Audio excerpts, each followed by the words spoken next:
ভাষা চৰ্চাৰ নামৰ উচ্চাৰণৰ চিৰিজটোত অন্য এটা বিশেষ নাম আন্তঃৰাষ্ট্ৰীয় পৰ্যায়ৰ এগৰাকী নেত্ৰী ম্যানমাৰৰ সংগ্ৰামী আৰু ৰাজনৈতিক নেত্ৰী আং চান চু কি।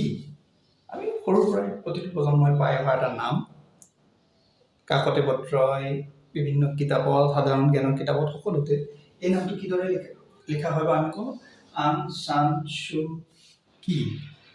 অসমীয়া মানুহে এতিয়াও তেনেকে লিখে, তেনেকে উচ্চাৰণ কৰে, কিন্তু দুৰ্ভাগ্যজনকভাৱে এইটো ভুল। যদি এইটো কে হয়, তেখেতৰ নামটো হ'ল আং চান চু চি। কে উচ্চাৰণটো ক উচ্চাৰণ নকৰি চি উচ্চাৰণ কৰিব লাগে। দ্বিতীয় চাবা চি এনেকৈ লিখিব পাৰোঁ, আং চান চু চি।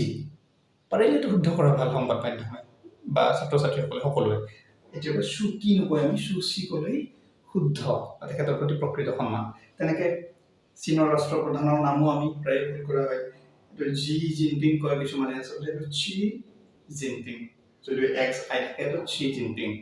কোনোবা এটা আমোদজনক কথা, কোনোবা এটা সংবাদ মাধ্যমত এবাৰ 11 জিনপিঙো কৈ দিছিল, নাজানা কাৰণে বাৰু এইটো 11 হৈ গ'ল।